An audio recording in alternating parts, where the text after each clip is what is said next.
नमस्ते दोस्तों, मैथ की दुनिया में आपका स्वागत है। जैसा कि आप जानते हैं कि इस चैनल पर सीटेट की सभी विषयों की तैयारी कराई जाती है। आज हम देखेंगे 2011 से लेकर के अब तक सीटेट के सीडीपी का जितने भी प्रश्न पूछे हैं सबका साल बाय साल एमसीक्यू के फॉर्म में सभी पीवाईक्यू को प्रैक्टिस करेंगे। तो चलिए शुरू करते हैं पहला क्वेश्चन से। पहला क्वेश्चन है कि शिक्षा के क्षेत्र में पाठचर्या शब्दावली डॉट की ओर संकेत करती है। पाठचर्या के बारे में कह रहा है तो शिक्षण पद्धति एवं पढ़ाई जाने वाली विषय वस्तु।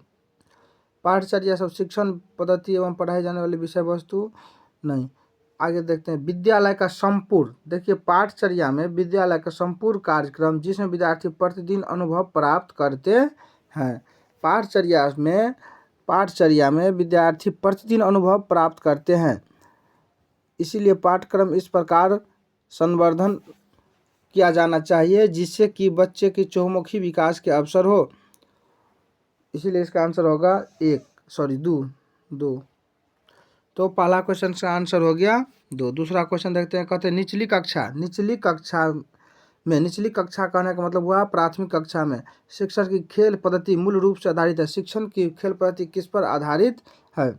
तो शारीरिक एवं कार्यक्रमों के सिद्धांत पर, शिक्षण पद्धतियों के सिद्धांत पर, विकास एवं वृद्धि के मनोवैज्ञानिक सिद्धांत पर। तो प्राथमिक कक्षा पर जो खेल पद्धति है वह विकास एवं वृद्धि के मनोवैज्ञानिक सिद्धांत पर आधारित है। निचली कक्षाओं में शिक्षण की खेल पद्धति अपनाने से बच्चे में सक्रियता बढ़ती है और उनका मानसिक व शारीरिक विकास होता है। शिक्षण की खेल पद्धति मूल रूप से विकास एवं वृद्धि के मनोवैज्ञानिक सिद्धांत पर आधारित है। इसलिए 2 का आंसर होगा 3 के साथ। आगे बढ़ेंगे।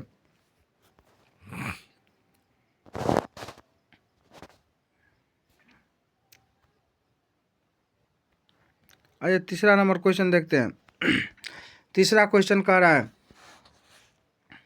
एक बच्चा अतीत की समान परिस्थिति में की गई, अतीत मतलब बीता हुआ समय की समान परिस्थिति में की गई अनुक्रिया के आधार पर नई स्थिति के प्रति अनुक्रिया करता है। यह किससे संबंधित है? तो देखिए कि पहले वह किसी परिस्थिति में अनुक्रिया कहता है। उद्दीपन अनुक्रिया तो आप जानबे करते हैं, मतलब व्यवहार में परिवर्तन कुछ किया था उस हिसाब से, कोई सिचुएशन के हिसाब से। यह किससे संबंधित है? सीखने का सदृश्य नियम। दूसरा सीखने का प्रभाव नियम। यह किससे संबंधित है? तो सीखने का प्रभाव के नियम पर से संबंधित है। तो तीसरा का आंसर हो जाएगा 2। क्यों? क्योंकि सीखने का प्रभाव का नियम अतीत की समान परिस्थिति में की गई अनुक्रिया के आधार पर नई स्थिति के प्रति अनुक्रिया करता है। तीसरा का आंसर हो जाएगा 2। आगे बढ़ेंगे। चौथा क्वेश्चन का है डिस्लेक्सिया किससे संबंधित है? डिस्लेक्सिया किससे संबंधित है? तो मानसिक विकार नहीं, गणितीय विकार नहीं, पठन विकार। डिस्लेक्सिया किससे संबंधित है? तो डिस्लेक्सिया पठन विकार से संबंधित है। 4 का आंसर 3 के साथ जाएगा। डिस्लेक्सिया एक अधिगम विकलांगता है जिसका प्रकटीकरण मुख्य रूप से वाणी या लिखित भाषा के सदृश अंकन की कठिनाइयों के रूप में होता है। विशेष तौर पर मनुष्य निर्मित लेखन प्रणालियों को पढ़ने में समस्या होती है। यह मुख्यतः पठन विकार है। 5वां क्वेश्चन देखेंगे। कह रहा है विशेष आवश्यकता वाले बच्चों को शिक्षा उपलब्ध कराई जानी चाहिए। मतलब विशेष आवश्यकता वाले बच्चों को शिक्षा उपलब्ध कराई जानी चाहिए। अन्य समान बच्चों के साथ किसी भी तरह से भेदभाव नहीं करना है। विशेष आवश्यकता वाले बच्चों को भी समान बच्चों के साथ क्या कराना चाहिए? शिक्षा उपलब्ध कराया जाना चाहिए। तो 5 का आंसर 1 के साथ जाएगा। छठा क्वेश्चन कह रहा है कि आकलन को उपयोगी और रोचक प्रक्रिया बनाने के लिए डॉट के प्रति सचेत होना चाहिए। कह रहा है कि आकलन को उपयोगी और रोचक प्रक्रिया बनाने के लिए किसके प्रति सचेत होना चाहिए? अलग अलग विद्यार्थियों में तुलना नहीं। तुलना करना क्या है? निगेटिव शब्द है। विद्यार्थियों को बुद्धिमान या औसत शिक्षार्थी की उपाधि देना। देखिए उपाधि देना भी क्या होगा? इस यहाँ पर तुलना था निगेटिव शब्द, इसका हो गया उपाधि देना। उपाधि देना, विद्यार्थियों को बुद्धिमान और औसत शिक्षार्थी को उपाधि देना। अच्छा इसको रोकते हैं। शैक्षिक और सह शैक्षिक क्षेत्र में विद्यार्थी के सीखने के बारे में जानकारी प्राप्त करने के लिए विविध तरीकों का प्रयोग करना। तो 6 का आंसर होगा 3 के साथ। 6 का आंसर होगा 3।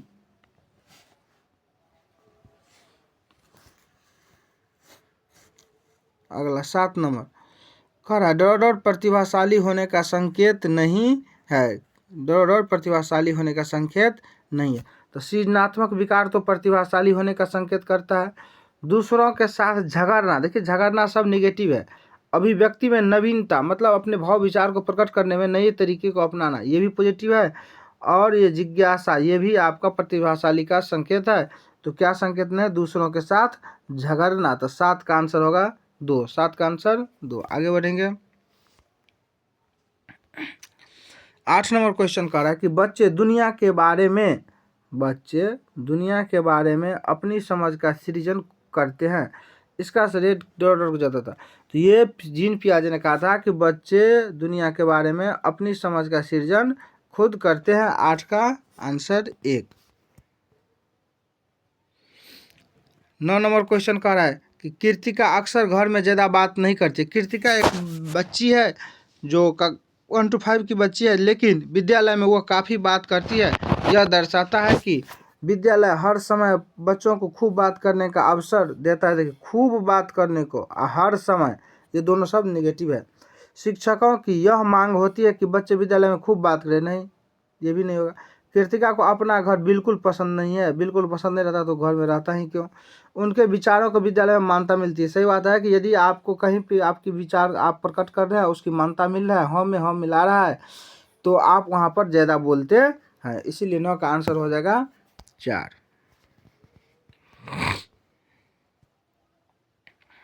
10 नंबर क्वेश्चन देखेंगे। 10 नंबर क्वेश्चन कह रहा है कि एक शिक्षक को अपने विद्यार्थियों की क्षमताओं को समझने का प्रयास करना चाहिए। निम्न में से कौन सा क्षेत्र उद्देश्य के साथ संबद्ध है? विद्यार्थियों की क्षमता को पहचानना है। तो पहचानना है तो साइकोलॉजी में क्या पढ़ते हैं? बच्चे के व्यवहार के बारे में ही पढ़ते हैं हम लोग, उसकी क्षमताओं के बारे में ही पढ़ते हैं। तो इसका आंसर हो जाएगा शिक्षा मनोविज्ञान। 10 का आंसर होगा 4। 11 का है सीखने की प्रक्रिया में अभिप्रेरणा शिक्षार्थियों की स्मरण शक्ति को पैना करती नहीं। पैना शब्द क्या है? निगेटिव है। पैना शब्द निगेटिव है। स्मरण मतलब होता है याद करना। पिछली सीखे हुए को नए अधिगम से अलग करती है नहीं, अधिगम के साथ जोड़वे करता है। शिक्षार्थियों के एक दिशा में, एक दिशा शब्द क्या है? निगेटिव है। शिक्षार्थियों में सीखने के प्रति रुचि का विकास करता है। सीखने के प्रति रुचि का क्या करता है? विकास करता है। तो 11 का आंसर होगा 4। आगे बढ़ेंगे। 12 नंबर क्वेश्चन कह रहा है कि सीखना समृद्ध हो सकता है यदि, कह रहा है सीखना समृद्ध कब हो सकता है? यदि वास्तविक दुनिया शब्द बहुत पॉजिटिव है। वास्तविक दुनिया से उदाहरणों को कक्ष में लाया जाए जिसमें विद्यार्थी एक दूसरे से अंतःक्रिया करे और शिक्षक उस प्रक्रिया को सुगम बनाए। तो 12 का आंसर 1। 13 नंबर क्वेश्चन देखते हैं। कह रहा है निम्नलिखित में से कौन से कथन को सीखने की प्रक्रिया की विशेषता नहीं मानना चाहिए? क्वेश्चन क्या है? निगेटिव है। तो शैक्षणिक संस्था ही एकमात्र स्थान है जहां अधिगम प्राप्त होता है नहीं। शैक्षिक संस्था ही एकमात्र स्थान नहीं है जहां अधिगम प्राप्त होता है। पहला ही ऑप्शन आपका क्या है? निगेटिव है। क्वेश्चन भी आपका निगेटिव था, इसलिए 13 का आंसर 1 के साथ जाएगा। 14 नंबर क्वेश्चन, 5वीं कक्षा के दृष्टिबाधित विद्यार्थी, दृष्टिबाधित मतलब वह देखने में उसको क्या हो रहा है? कठिनाई हो रही है, को निचले स्तर के कार्य करने की छूट मिलनी चाहिए।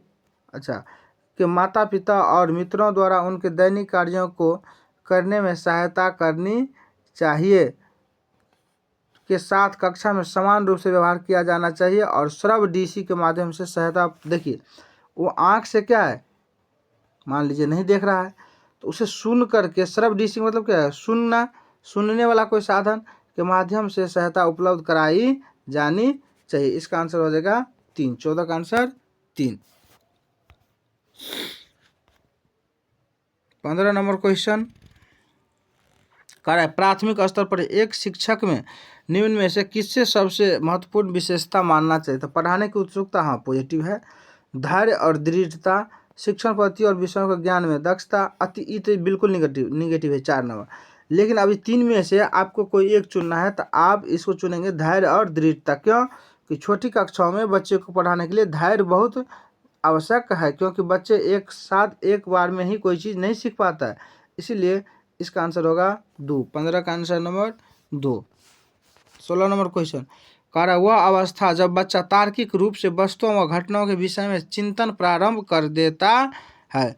तार्किक और देखिए, जब तार्किक रूप से वस्तुओं और घटनाओं के विषय में चिंतन प्रारंभ कर देता है, ये हो जाएगा मूर्त संक्रियात्मक अवस्था। इसका आंसर जाएगा 4 के 7। तो 16 का आंसर हो गया 4। 17 नंबर क्वेश्चन 17 नंबर क्वेश्चन कह रहा है कि एक शिक्षक अपने लोकतांत्रिक स्वभाव के कारण विद्यार्थियों को पूरी कक्षा में कहीं भी बैठने की अनुमति देती है। देखिए, कहीं भी बैठने की अनुमति, यही हो गया लचीलापन। कुछ विद्यार्थियों एक साथ बैठते हैं और चर्चा करते हैं या सामूहिक पठन करते हैं, कुछ चुपचाप बैठकर अपने आप पढ़ते हैं। एक अभिभावक को यह पसंद नहीं आता। अभिभावक मतलब हो गया गार्जियन। इस स्थिति से निपटने का निम्न में से कौन सा तरीका सबसे बेहतर हो सकता है? पहला ऑप्शन है कि अभिभावक को प्रधानाचार्य से शिक्षक की शिकायत करनी चाहिए नहीं। दूसरा, अभिभावक को प्रधानाचार्य से अनुरोध करना चाहिए कि वे उनके बच्चे को अनुभाग बदल दे नहीं। अभिभावकों को शिक्षक पर विश्वास व्यक्त करना चाहिए। सही बात है, अभिभावक को शिक्षक पर विश्वास व्यक्त करना चाहिए और शिक्षक के साथ समस्या पर चर्चा करनी चाहिए अभिभावक को। इसीलिए इसका आंसर होगा 3।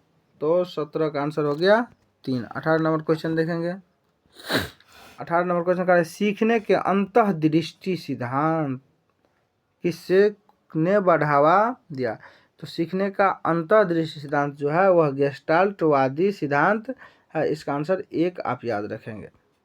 20 बच्चों के बौद्धिक विकास की 4 विशिष्ट अवस्था पहचान की थी, तो ये कौन किया था? तो ये पियाजे ने किया था। संज्ञानात्मक विकास, संवेदी प्रेरक अवस्था, पूर्व संज्ञानात्मक अवस्था, मूर्त संज्ञानात्मक अवस्था, औपचारिक संज्ञानात्मक अवस्था। तो ये 4 अवस्था किसने किया था पहचान? तो पियाजे ने।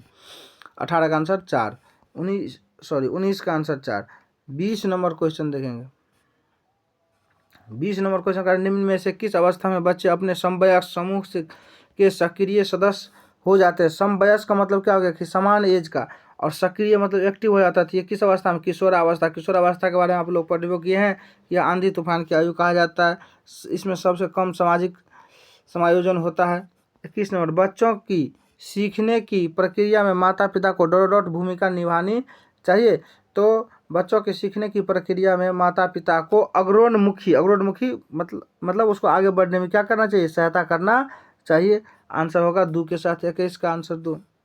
22 नंबर क्वेश्चन का कि विकास कभी न समाप्त होने वाली प्रक्रिया है, यह विचार किससे संबंधित है? तो यह निरंतरता का सिद्धांत पर आधारित है, क्योंकि कहता है निरंतरता का सिद्धांत की विकास निरंतर चलती रहती है। तो इसका आंसर होगा 2। आगे बढ़ेंगे। 23 नंबर क्वेश्चन कह रहा वह कौन सा स्थान है जहां बच्चे के संज्ञानात्मक, देखिए संज्ञानात्मक मतलब मानसिक विकास को सबसे बेहतर तरीके से परिभाषित किया जा सकता है? तो खेल का मैदान, विद्यालय एवं कक्षा, पर्यावरण, सभागार, घर। इसमें सबसे जो अच्छा ऑप्शन होगा वो होगा 2। इसीलिए इसका 23 का आंसर हो गया 2। 24 नंबर क्वेश्चन देखेंगे। कह रहा है कि निम्न में से कौन सा बुद्धिमान बच्चे का लक्षण नहीं है? क्वेश्चन क्या है? निगेटिव। क्वेश्चन निगेटिव है तो आपका आंसर भी निगेटिव होगा। वह जो लंबे निबंधों को बहुत जल्दी रटने की क्षमता रखता है। अब जब रटने की क्षमता रखेगा तो वह बुद्धिमान होगा? नहीं होगा। क्यों? क्योंकि वो किसी चीज़ को रट रहा है, और रटा हुआ ज्ञान अस्थायी होता है। तो 24 का आंसर पहला। 25 नंबर क्वेश्चन डॉट को एक अभिप्रेरित शिक्षण का संकेत माना जाता है। किसको एक अभिप्रेरित शिक्षण का संकेत माना जाता है? कक्षा में अधिकतम उपस्थिति, शिक्षक द्वारा दिया गया उपचारात्मक कार्य, विद्यार्थियों द्वारा प्रश्न पूछना। देखिए प्रश्न पूछ रहा है तो बच्चे इसमें क्या है? अभिप्रेरित है, मतलब आंतरिक रूप से वो अभिप्रेरित है, तो प्रश्न पूछ रहा है। तो इसका आंसर होगा 3। 26 नंबर क्वेश्चन देखेंगे। 26 नंबर क्वेश्चन कर रहा है कि निम्न में से कौन सा बच्चे की सामाजिक मनोवैज्ञानिक आवश्यकताओं के साथ संबंध नहीं है? यहाँ पर भी देखिए क्वेश्चन क्या है? निगेटिव है, तो आंसर भी हमको नेगेटिव मिलेगा। सामाजिक अनुमोदन तथा सराहना की आवश्यकता, संवेगात्मक सुरक्षा की आवश्यकता, सही बात है। शारीरिक से अपशिष्ट, देखिए शरीर से अपशिष्ट पदार्थों का नियमित रूप से बाहर निकलना, यह बच्चे की सामाजिक और मनोवैज्ञानिक आवश्यकताओं के साथ संबंध नहीं है, क्योंकि मलमूत्र हम लोग प्रतिदिन त्यागते हैं शरीर से। तो 26 का आंसर हो गया 3।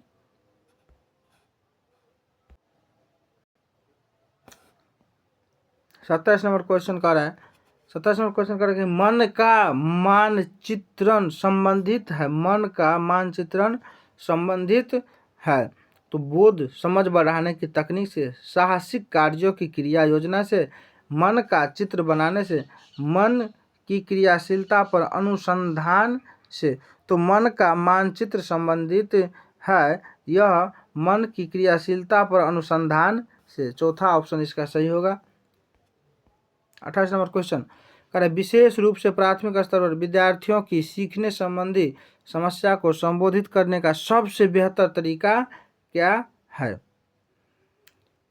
तो कह रहे अक्षमता के अनुरूप, देखिए अक्षमता मतलब हो गया कि कमी के अनुरूप विभिन्न शिक्षण पद्धतियों का प्रयोग। बिल्कुल अक्षमता के अनुरूप मतलब जिस बच्चे की जो क्षमता है उसके अनुरूप यदि आप विभिन्न शिक्षण पद्धति को प्रयोग करेंगे तो यह सबसे बेहतर तरीका होगा। तो 28 का आंसर 1 के साथ जाएगा।